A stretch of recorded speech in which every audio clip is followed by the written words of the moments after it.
دوستو دلچسپ معلومات کے اس سلسلے میں آج ہم بات کریں گے ایک ایسے عجوبے کی جو دنیا کا عظیم ترین عجوبہ تصور کیا جاتا ہے۔ جی بات کریں گے دیوار چین کی۔ اگرچہ ہم نے اس کے بارے میں بہت کچھ سنا ہوگا مگر بہت کم لوگ جانتے ہیں کہ یہ عظیم دیوار کس نے تعمیر کی اور کیوں تعمیر کی۔ دوستو تقریباً 2200-2500 سال پہلے قن شی ہونگ کے دور میں جب چھوٹی چھوٹی ریاستوں کو اکٹھا کر کے ایک بڑی ریاست کی بنیاد رکھی تو اس ریاست کی سرحدوں پر ایک عظیم دیوار بنانے کا کام شروع کیا گیا۔ ابتدائی طور پر اس دیوار کی لمبائی تقریباً 5000 کلومیٹر تھی۔ اس کے بعد اگلے 2000 سال کے دوران مختلف بادشاہوں نے اپنے دور حکومت میں اس کی مضبوطی اور لمبائی میں اضافہ کیا اور آج نظر آنے والی دیوار چین کا سب سے بڑا حصہ منگ سلطنت میں تعمیر ہوا۔ دوستو قدیم دور میں اس دیوار کو تعمیر کرنے کا مقصد چین کو سلطنت منگولیا کے حملوں سے بچانا تھا۔ دوستو ایک اندازے کے مطابق دیوار چین کی کل لمبائی تقریباً 21,196 کلومیٹر بنتی ہے۔ اس کی چوڑائی تقریباً 9.1 میٹر جبکہ اس کی اونچائی تقریباً 15 میٹر ہے۔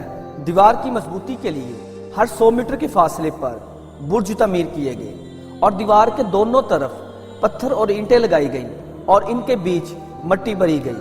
دوستو بادشاہ قن کے دور میں جب دیوار کی تعمیر شروع کی گئی تو ابتدائی طور پر 30,000 فوجیوں اور سپاہیوں کو اس کام کے لیے چنا گیا اور بعد میں پھر اسی دور میں کہا جاتا ہے کہ 18 لاکھ لوگوں کو مجبور کیا گیا کہ وہ مزدور کی حیثیت سے کام کریں۔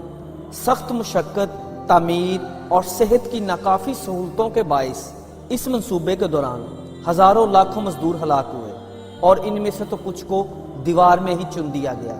دیوار چین کی تعمیر میں حصہ لینے والے مزدوروں کو 3 حصوں میں تقسیم کیا گیا۔ پہلے گروپ میں فوجی تھے جو کہ مین فورس کے طور پر کام کرتے تھے۔ دوسرا گروپ مزدوروں کا تھا جن سے زبردستی کام لیا جاتا تھا اور تیسرا گروپ وہ مجرم تھے جنہیں طویل سزائیں سنائی گئی تھی۔ دیوار چین کا زیادہ تر حصہ مٹی، اینٹوں یا پتھروں سے بنایا گیا۔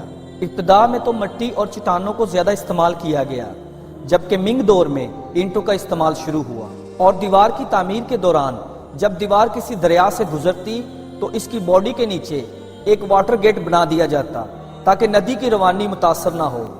دفاعی ضروریات کو پورا کرنے کے لیے دیوار پر حفاظتی پلیٹ فارم بھی بنائے گئے جو ایک دوسرے سے زیادہ دور نہ تھے تاکہ نزدیک آئے دشمن کو نشانہ بنایا جا سکے۔